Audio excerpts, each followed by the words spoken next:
가족과 별거니? 한데 모여 살면서 같이 밥 먹고 같이 자고 같이 울고 웃으면 그게 가족이지. 다 큰 자식들이 모여들어 바글거리는 집. 하지만 어머니는 매일같이 고기 반찬 올려 밥상을 차립니다. 시인은 행복을 이렇게 정의합니다. 저녁 때 돌아갈 집이 있다는 것. 힘들 때 마음속으로 생각할 사람이 있다는 것. 먹고 살 길이 막막한 사람이 운수회사에 찾아가 트럭 몰고 서울서 부산까지 다녀보겠다고 합니다. 그런데 사장님이 미주알 고주알 묻는 게 많습니다. 나이는 몇이냐? 결혼은 했느냐? 아이는 있느냐? 대답을 듣더니 25톤 트럭은 영 못 몰겠다고 하십니다. 시속 180원 밟아줘야 수지가 맞는데 조심성이 생겨서 그럴 수가 있겠는가? 100만 넘어도 브레이크에 발바닥이 올라가니 처자식이 브레이크야 브레이크. 그래서 그는 지금 돈은 덜 벌어도 5톤 트럭 몰고 가까운 데나 조심조심 다닌다고 합니다. 한국을 포함한 선진국 사람들에게 삶에서 가장 가치 있는 것이 무엇이냐고 물은 조사 결과가 나왔습니다. 17나라 중 14나라에서 1위로 꼽은 최고의 가치는 가족이었습니다.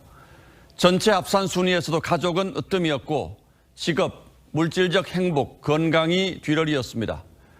그런데 한국은 물질적 행복을 최고 가치로 내세운 유일한 나라였습니다. 다음으로는 건강과 가족을 꼽았죠. 비슷한 예전 우리 조사들과 비교하면 뜻밖의 순위입니다.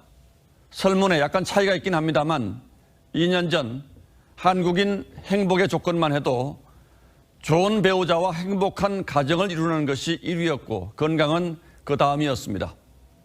돈과 명성은 응답률이 한참 떨어진 3위였습니다. 돈벌이도 가족이 행복하게 살기 위한 것일 텐데 올해 국제조사에서는 가족과 돈의 가치가 뒤집힌 겁니다. 무엇이 우리네 마음을 이렇게 삭막하게 만들었을까요? 성실하게 일해 가족과 평범한 행복을 누리던 사람들을 좌절에 빠뜨린 무슨 이유라도 있었던 건 아닐까요? 가족은 때로 돈을 향한 과속 질주를 멈춰 세우는 브레이크가 돼줍니다. 하지만 가족보다 물질을 앞세우는 세상에선 그 브레이크가 잘 듣지를 않습니다. 그런 세상은 혼탁하고 때론 위험할 수밖에 없겠죠. 아들은 어릴 적 아버지가 밤새 택시를 몰다 퇴근해 머리맡에 별사탕과 라면땅을 놓아주시던 기억을 노래합니다. 그러면서 가족을 다독입니다. 행복하자 우리 행복하자 아프지 말고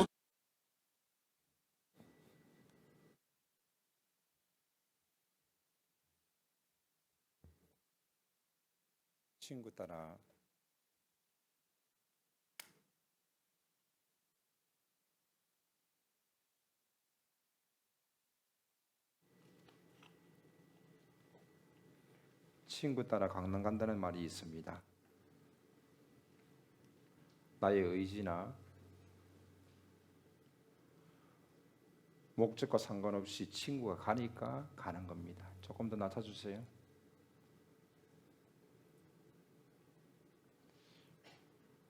우리는 누구와 함께 걸어가느냐, 조금 더 낮춰주세요. 소리.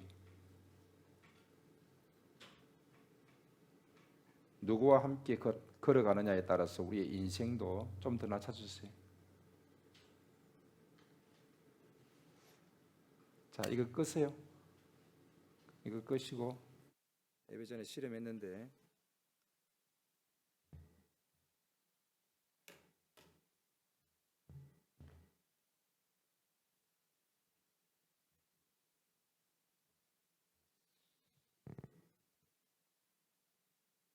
우리는 누구와 함께 걸어가느냐에 따라서 우리의 인생도 신앙도 달라집니다. 그러므로 나의 주위에 어떤 사람이 있느냐는 것은 굉장히 중요한 일입니다. 나도 영향을 받고 나도 영향을 주는 것입니다. 우리의 영적인 삶 가운데도 역시 마찬가지입니다. 사탄의 소리에 귀를 기울이면서 그의 영향을 받으면서 살아가는 사람은 육적인 일에 관심이 많습니다. 그는 자기의 일을 가장 사랑할 것이고 자기의 일을 가장 중요하게 여기고 자기 자신만을 소중하게 여길 것입니다. 그리고 그의 인생의 물질이 제일 중요하게 자리 잡을 것입니다. 17개국 대상으로 조사했을 때에 14개 나라는 1위로 삶에 가장 가치 있는 것을 가족으로 꼽았는데 왜 유독 한국은 물질이 1위가 되어졌습니까? 이러한 세상의 물결이 우리 가운데 밀려온다 할지라도 우리는 거기에 휩싸여서는 안 될 것입니다. 우리에게 가장 중요한 것은 물질이 아니지요. 세상 사람들이 결혼하지 않고 혼자 살고 자신만을 위해서 자신의 쾌락과 자신의 건강을 위해서 살아갈 그때에도 우리는 그 세상의 물결에 휩쓸리지 아니하고 가정을 이루고 자녀를 낳고 그 자녀를 믿음으로 양육하는 비전들을 가져야 할 것입니다. 이런 비전들을 우리가 가졌더라면 한국 교회는 지금 이렇지 않았을 것입니다. 수많은 기독교인들이 세상의 물결에 그냥 휩쓸려 버렸습니다. 그러나 그러한 가운데서도 의식 있는 목회자와 교회들은 그렇지 않았습니다. 어떤 교회는 아이들이 가정마다 3명씩, 4명씩, 5명씩 그러한 분위기의 교회가 있습니다. 놀랍지 않습니까?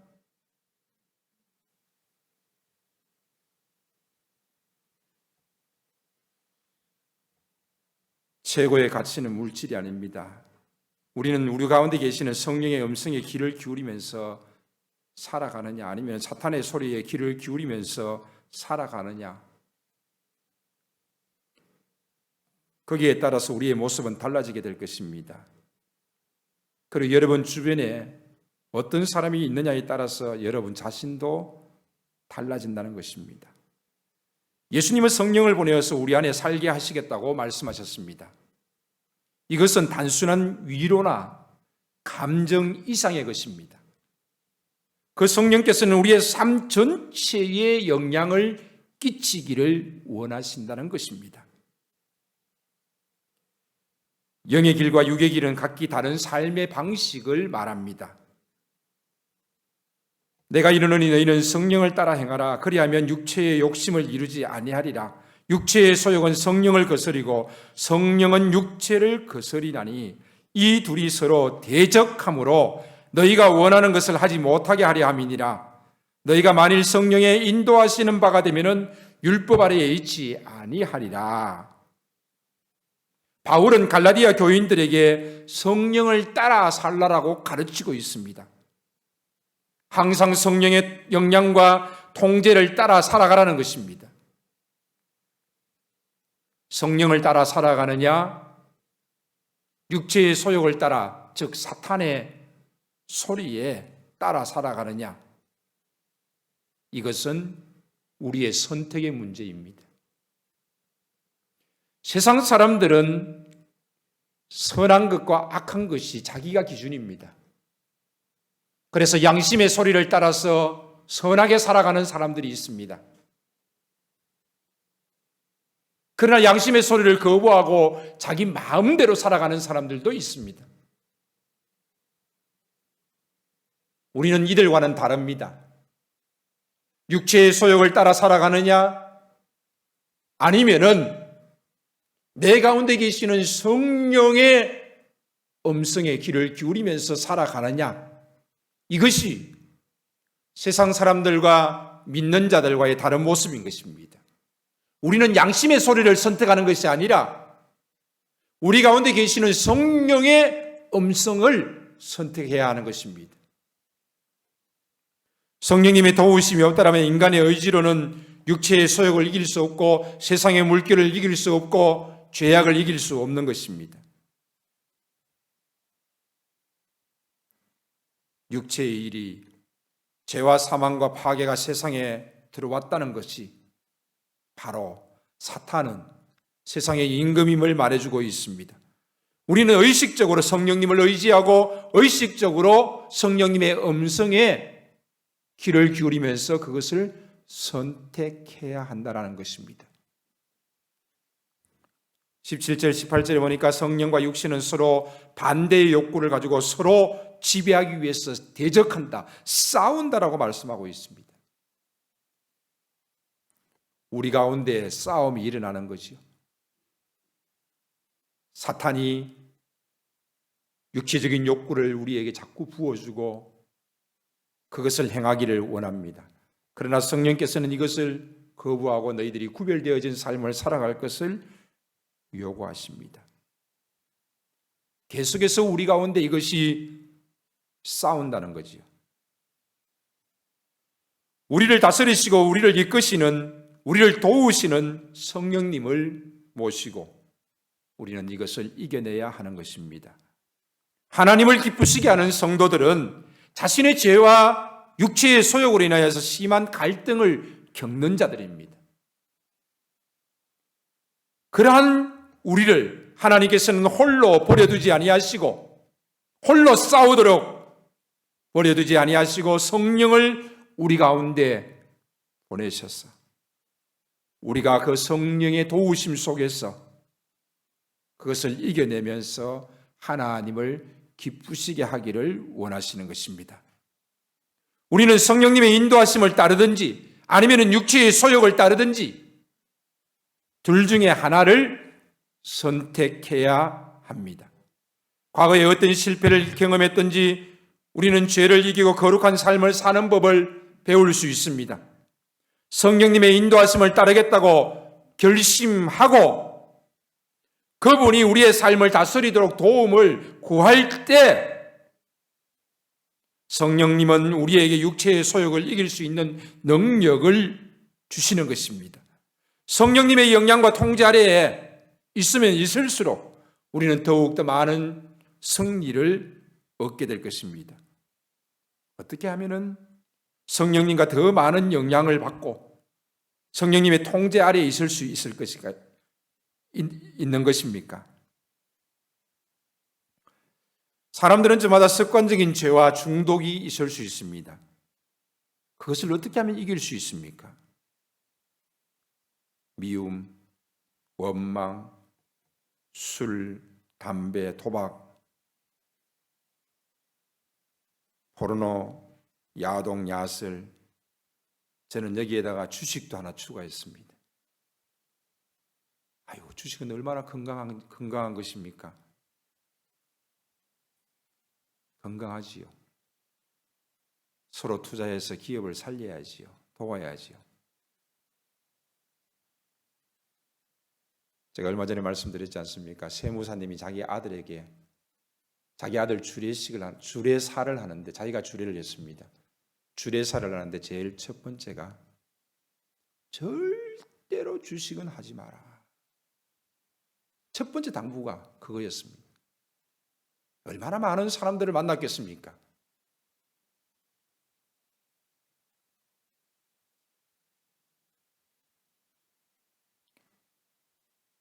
건전한 주식 괜찮지요. 그러나 도박성 주식이 주를 이루고 있습니다. 이러한 것들도 중독인 것입니다. 중독은 매우 위험한 거지요. 습관적이고 내 마음대로 되지 않는 것들입니다. 어떻게 이것을 이길 수 있습니까? 우리는 성령님의 도움을 구해야 합니다. 성령님 도와주세요. 입술로 고백해야 합니다. 우리를 도우시는 분이 성령님이라는 사실을 알고 성령님의 이름을 부르면서 성령님의 도움을 구해야 하는 것입니다. 성령님 도와주세요. 오늘도 이 습관적인 죄와 중독을 이길 수 있도록 도와주시옵소서. 성령님께 도움을 구해야 하는 것입니다. 한번 따라하겠습니다. 성령님 도와주세요. 성령님 도와주세요. 우리는 성령님의 이름을 자주 부르지 않습니다. 주여라고 해도 괜찮습니다. 도와주세요. 도와주세요. 습관적인 죄와 중독을 이길 수 있는 길은 성령님의 도움을 구하면서 성령님께 도와달라고 입술로 고백하는 것입니다. 아볼로는 성경을 많이 알았습니다. 그러나 바울이 질문합니다. 너희가 믿을 때 성령을 받았느냐? 성령이 뭡니까? 아볼로는 성경을 많이 알았지만 성령을 알지 못했던 것입니다. 성경의 지식이 성령님과 함께 하면서 우리의 삶을 변화시키며 하나님을 기쁘시게 하는 삶의 자리로 이끌어주는 것입니다. 그러므로 성령이 역사하시는 곳에는 항상 말씀의 역사가 따라오는 것입니다. 내가 거룩하면 성령이 역사하는 것이 아니라 성령님이 거룩하신 분이시요 나의 연약함 속에서도 나의 죄악투성이 속에서도 성령님께서는 우리 가운데 우리를 떠나지 아니하시고 역사하시는 줄로 믿습니다. 그러므로 우리는 나의 모습이 어떠하든지 간에 성령님께 도움을 구해야 하는 것입니다. 우리의 거룩한 삶과 하나님을 기쁘시게 하는 삶을 위하여서 성령님의 도우심을 구하고 성령님의 도우심 속에서 우리는 하나님을 기쁘시게 하는 삶을 살아갈 수 있다는 사실을 기억해야 하는 것입니다. 두 번째는 우리는 우리의 삶 가운데서 무례한 사람의 공격을 받을 수 있습니다. 참 재미있는 질문이지 않습니까? 이럴 때 우리는 어떻게 해야 합니까? 라는 것입니다. 결론적으로 말하면 성령님께 도움을 구해야 합니다. 성령님 어떻게 해야 할까요? 라고 먼저 질문을 해야 됩니다. 내가 어떻게 하겠다라고 결정을 해놓고 난 다음에 도움을 구하는 것이 아니라 먼저 그 일이 있을 때에 성령님 어떻게 해야 할까요? 여쭈어 보는 것이 가장 중요합니다. 사람들은 저마다 자기가 다 일을 결정해놓고 난 다음에 하나님께 도움을 요청합니다. 그리고 자기의 일이 잘 되기를 원합니다.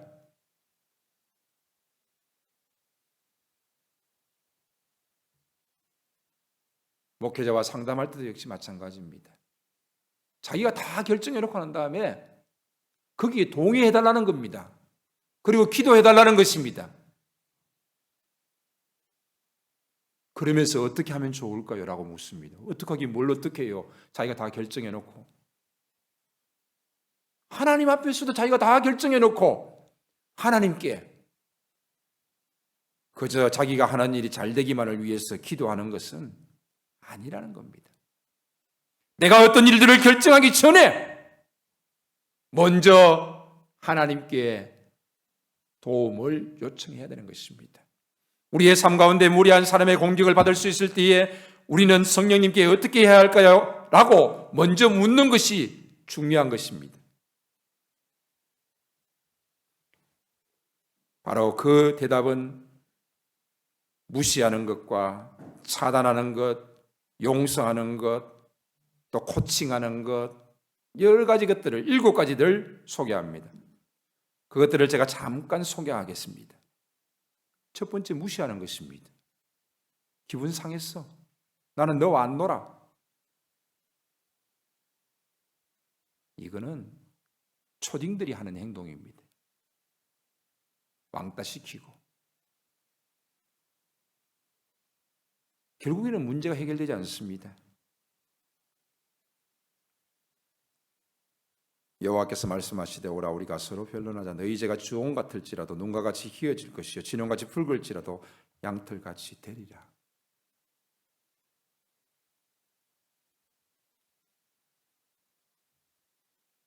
무시하는 것이 아니라 가만히 있어야 될 때가 있습니다. 한나는 분인나가 자기를 그렇게 요동치게 만들어도 그는 가만히 있었습니다. 오직 하나님 앞에서 기도했을 뿐입니다. 차단하기입니다. 무익한 논쟁과 이단은 피하라.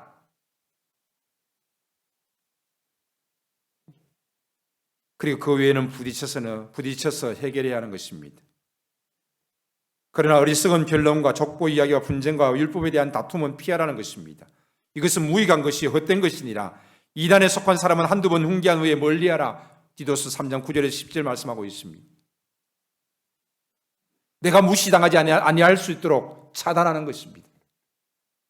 그렇게 하지 마세요. 제가 기분이 굉장히 상합니다.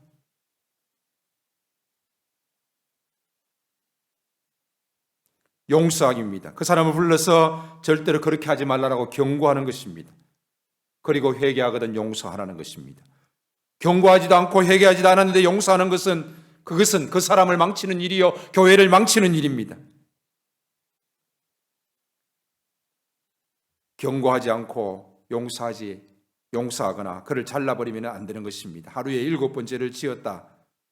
그 사람이 내용이 뭔지 알지 못했기 때문입니다. 반복해서 권면하고 구체적으로 무엇을 잘못했는지 어떻게 고쳐야 하는지, 그렇지 않으면 다른 곳에 가서 똑같은 실수를 어리석게도 반복하는 것입니다. 누가복음 17장 3절에 4절에 너희는 스스로 조심하라. 만일 네 형제가 죄를 범하거든 경고하고 회개하거든 용서하라. 만일 하루에 7번이라도 내게 죄를 짓고 7번 내게 돌아와 내가 회개하노라 하거든 너는 그를 용서하라 하시더라.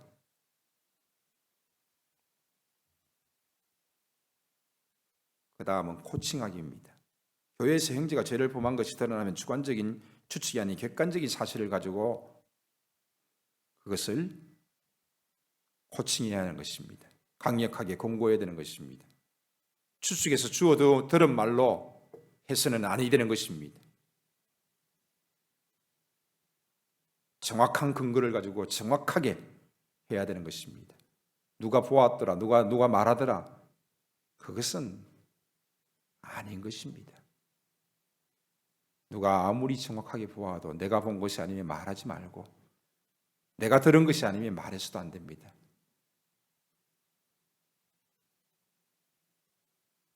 그 다음은 추격하기입니다.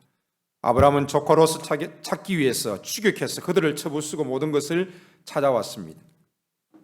아브라함은 조카가 사로잡혔다는 것을 듣고 집에서 길리온 자 318명을 데리고 단까지 쫓아가서 그의 가신들이 밤에 그들을 쳐부수고 다메섹 왼편 호바까지 쫓아가서 모든 빼앗겼던 재물과 자기의 조카 롯과 그의 재물과 그 부녀와 친척을 다 찾아왔더라라고 말씀하고 있습니다. 끝까지 추격해야 될 것은 끝까지 추격해서 싸우라는 것입니다. 압박하기입니다. 하나님께서는 모세를 통하여서 바로왕을 압박하였습니다. 그리고 그 압박은 10번째 장자를 치는 사건으로 초토화 되어버렸습니다. 결국은 그 압박을 견디지 못하고 바로는 모세를, 이스라엘 백성들을 출애굽 허락했던 것입니다. 마지막 7번째는 공격하기입니다. 다윗은 골리앗보다 더 큰 소리를 지르면서 달려가 그를 쳤고 목을 베었습니다. 골리앗이 큰 소리를 지르면서 하나님의 이름을 망령되이 일컬고 이스라엘 공동체를 떨게 했습니다. 하나님의 이름을 욕보이면서 교회를 욕보이는 자들은 가만두어서는 아니 되는 것입니다. 바로 공격하여서 골리앗을 넘어뜨리듯이 넘어뜨려야 되는 것입니다. 이러한 여러 가지 방법들이 있습니다. 그러나 이러한 방법들 역시 마찬가지 내가 먼저 성령님께 도움을 구해야 한다는 것입니다. 모든 것의 주인이신 성령님께 성령님 내가 어떻게 해야 할까요? 어떻게 해야 할까요? 성령님의 도움을 구하라는 것입니다. 그러니까 어떤 일들이 있을 때에 그 무례한 일들이 있어서 기분 상하고 화내면서 죄 짓지 말고 성령의 도우심을 구하면서 그 문제를 지혜롭게 잘 해결하라는 것입니다. 육체의 일과 성령의 열매는 다른 결과를 가져옵니다. 육체의 일은 분명하니 곧 음행과 더러운 것과 호색과 우상숭배와 주술과 원수 맺는 것과 분쟁과 시기와 분냄과 당짓는 것과 분열함과 이단과 투기와 술취함과 방탕함과 그와 같은 것들이라. 전에 너희에게 경계한 것 같이 경계하노니 이런 일을 하는 자들은 하나님의 나라를 유업으로 받지 못할 것이다. 오직 성령의 열매는 사랑과 희락과 화평과 오래 참음과 자비와 양성과 충성과 온유와 절제는 이 같은 것을 금지할 법이 없느니라. 육체의 일은 분명하니 여러 가지 이야기 것들을 말합니다. 그래서 육체의 일이라는 것은 복수를 사용하고 있습니다. 육체의 일은 여러 가지 것들입니다. 음행과 더러운 것과 호색과 우상 숭배와 주술과 원수 맺는 것과 분쟁과 시기와 분냄과 당짓는 것과 분열함과 이단과 투기와 술 취함과 방탕함. 그런데 성령의 열매는 복수를 쓰고 있는 것이 아니라 단수를 쓰고 있습니다. 성령의 열매는 9가지인데 왜 단수를 쓰고 있습니까? 우리에게 성령의 열매를 맺으라고 하는 것이 아니라 성령을 따라 행하라는 것입니다. 성령을 쫓으라는 것입니다. 그러면 성령의 열매는 자동적으로 맺혀지는 것들인 것입니다. 성령님을 의지하면 성령님의 열매가 맺히는 것입니다. 우리에게 성령의 열매를 요구하고 있는 것은 무슨 뜻입니까? 성령을 쫓아가고 있느냐? 육체의 일을 따라가고 있느냐? 이것을 묻고 있는 것입니다.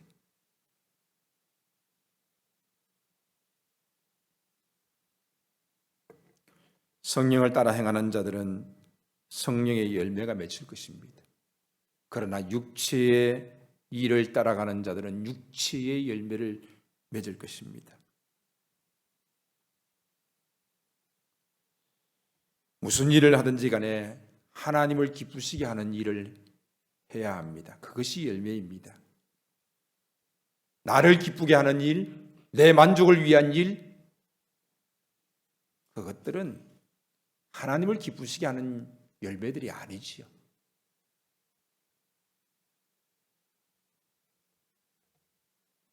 교회에서 일을 하면서 정말 이 일을 하면 하나님이 기뻐하실까? 어떻게 하면 하나님이 기뻐하시고 내가 어떻게 했을 때 하나님이 기뻐 영광을 받으실까 생각해야 하는 것입니다. 자기의 주장을, 자기의 고집을 내세우면서 자기의 성취욕을 과시하고 자기가 아니면 안 되는 것처럼 모든 일들을 합니다. 그리고 그 속에서 자기만이 나타납니다. 결국은 하나님이 없습니다. 교회 일 속에서 하나님의 일이라고 하지만은 자기 일밖에 없는 것입니다. 그것은 분명히 육체의 일입니다. 성령님께 도움을 구하십시오. 이 일을 어떻게 하면 하나님이 기뻐하실까요? 성령님 도와주세요. 한번 물어보십시오.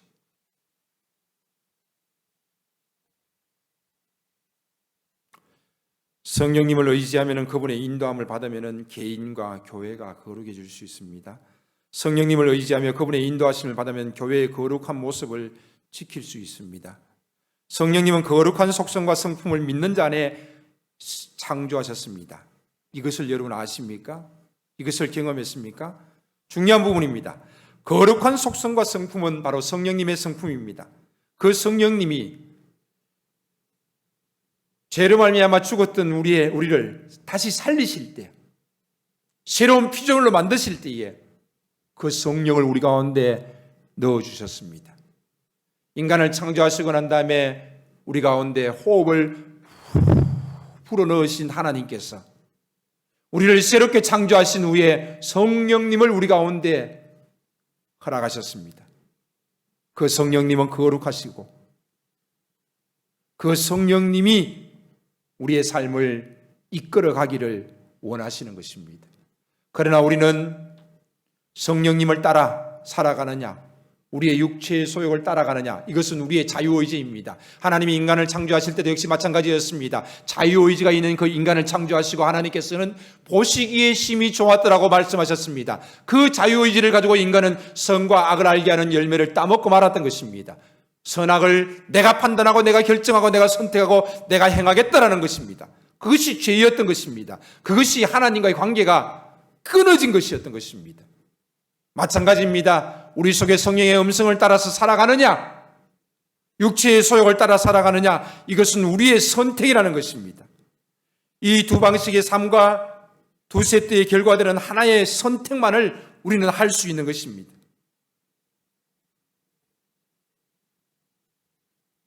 여러분들은 세상의 착한 사람들처럼 양심의 소리를 따라가면서 선을 행하는 그런 사람들이 아닙니다.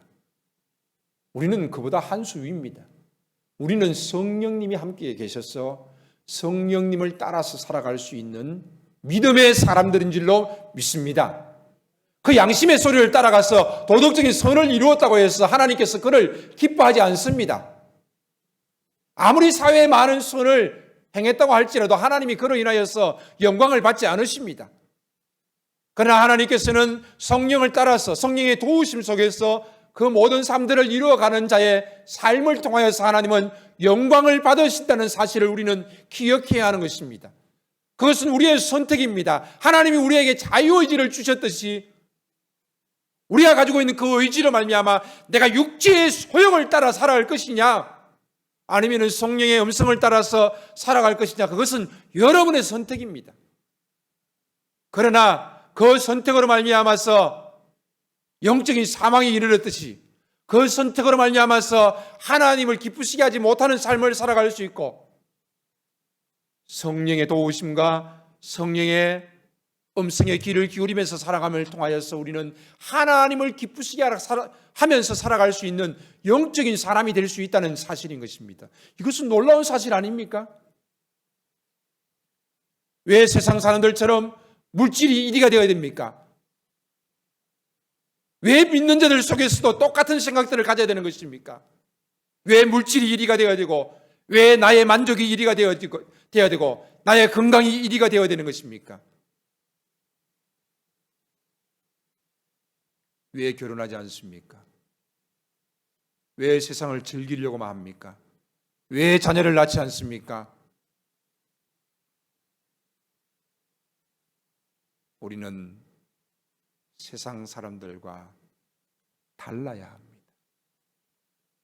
그들에게 최고의 것이 있다면 양심의 소리일 것입니다. 그러나 우리는 하나님의 말씀이 있고 그 하나님의 말씀이 성령님의 도우심 속에서, 역사하심 속에서 살아갈 수 있는 새로운 피조물, 영적인 사람이라는 사실을 우리는 기억해야 합니다. 성령의 열매가 지속적으로 보존될 수 있고 자랄 수 있도록 돕는 것은 기도와 말씀인 것입니다.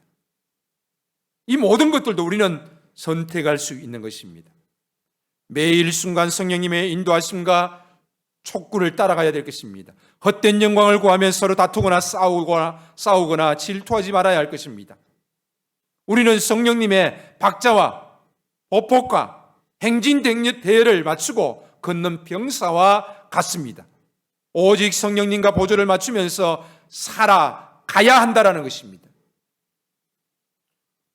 우리는 육체를 십자가에 못 박았다. 우리는 더 이상 그것의 얼매인 존재가 아니다. 순간마다 성령님의 음성에 민감하고 순종하면은 죄와 중독을 이기고 거룩한 삶을 살아갈 수 있습니다. 결론을 맺겠습니다. 선과 악을 알게 하는 열매를 따먹은 것은 죄입니다. 그것은 영적 사망을 가져왔습니다. 성령으로 새로운 피조물로 거듭난 우리는 성령으로 살아가느냐, 육체의 소욕으로 살아가느냐, 그것은 우리의 선택입니다. 여러분의 선택입니다. 여러분의 자유의지로 주어진 선택이라는 것입니다. 그러나 이 선택이 하나님과의 관계 가운데 깊은 관계를 가지면서, 사랑의 관계를 가지면서 살아갈 수 있느냐, 하나님을 기쁘시게 할 수 있느냐는 것에 달려 있다는 것입니다. 과연 여러분들은 어떤 선택을 할 것이고 어떤 소리에 귀를 기울일 것입니까? 사탄의 소리에 귀를 기울일 것입니까? 육체의 소리에 귀를 기울일 것입니까? 세상의 소리에 귀를 기울일 것입니까? 아니면은 말씀 따라 성령의 음성에 귀를 기울일 것입니까? 묻고 싶습니다. 그 선택은 여러분의 몫입니다. 로마서 8장 26절 27절 말씀 제가 읽어드리겠습니다. 이와 같이 성령도 우리의 연약함을 도우시나니 우리는 마땅히 기도할 바를 알지 못하나 오직 성령이 말할 수 없는 탄식으로 우리를 위하여서 친히 간구하시느니라. 오직 성령이 말할 수 없는 탄식으로 우리를 위하여서 친히 간구하시느니라. 마음을 살피시는 이가 성령의 생각을 아시나니 이는 성령이 하나님의 뜻대로 성도를 위해서 간구하심이라. 33절 34절입니다. 누가 능히 하나님께서 택하신 자들을 고발하리요? 의롭다 하신 이는 하나님이시니 누가 정죄하리요? 죽으실 뿐 아니라 다시 살아나신 이는 그리스도 예수시니 그는 하나님 우편에 계신 자의 우리를 위하여 간구하시는 자신이라. 아멘. 누가 우리를 고발할 수 있고 누가 정죄할 수 있습니까? 그러나 어느 누구도 고발할 수 없고 정죄할 수도 없고 우리를 그리스도 안에서 붙들고 계십니다. 그러나 우리의 삶이 우리의 주어진 선택으로 말미암아서 육체를 따라가고 세상을 따라간다라면은 하나님과의 관계가 또 깨어질 것이고 또 하나님을 기쁘시게 하는 삶을 살 수 없게 될 것입니다. 여러분은 어떤 선택을 하면서 살아갈 것이냐? 여러분의 몫입니다.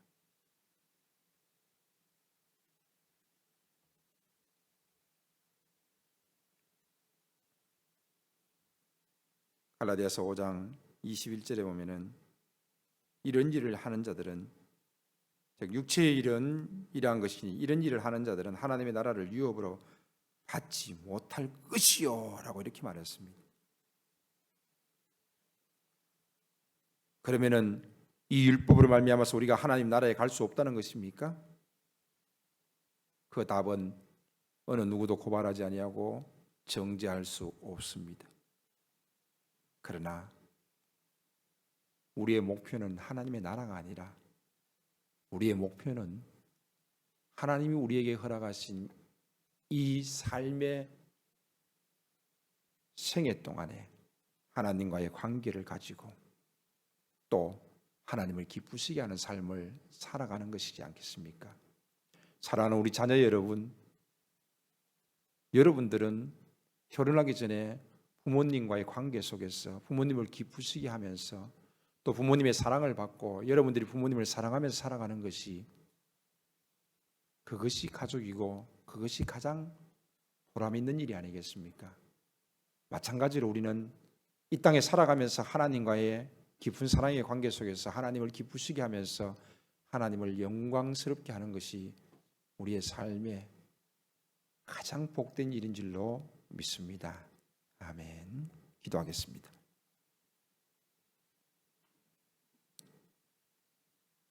하나님, 성령을 따라서 성령의 열매가 맺혀지게 하시고 그 맺혀지는 열매로 인하여서 하나님께 영광을 돌리게 하옵소서. 육체의 일을 가지지 않게 하옵소서. 세상에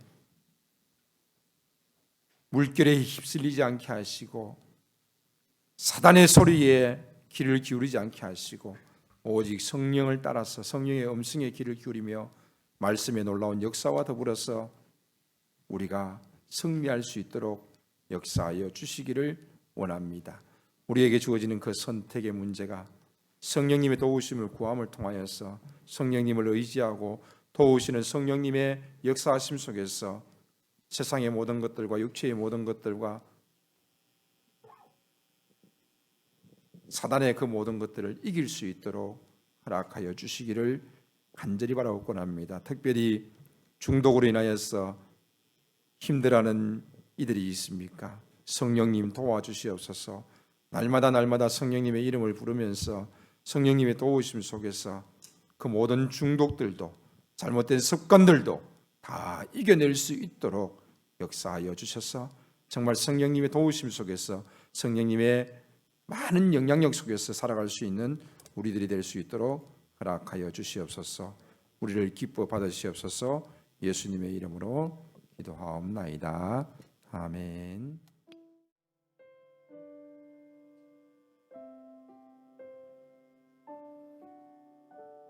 하나님을 기쁘시게 하기 위하여 세상의 물결과 싸우고 육체의 소욕과 싸우고 온전히 성령의 음성을 따라서 성령의 도우심을 따라 살아가기를 원하는 주의 사랑하는 권속들을 주께서 기억하여 주시옵시고 홀로 고아와 같이 버려두지 아니하시고 성령을 우리 가운데 주셔서 그 성령과 더불어서 살아가게 하시는 은혜를 다시 한 번 더 기억하며 우리의 선택이 세상에 있지 않게 하옵소서, 사탄에게 있지 않게 하옵소서. 오직 우리의 선택이 성령님께 있게 하여 주시기를 원하옵나이다. 그래서 풍성한 교회에 속한 모든 성도들이 하나님의 기뻐하시는 삶을 살아갈 수 있도록 허락하여 주시옵소서. 이 시간도 찬양하며 기도하며 고백했던 우리의 소리를 하나님 들으시고 우리에게 은혜를 더하시고 우리를 힘주시옵소서.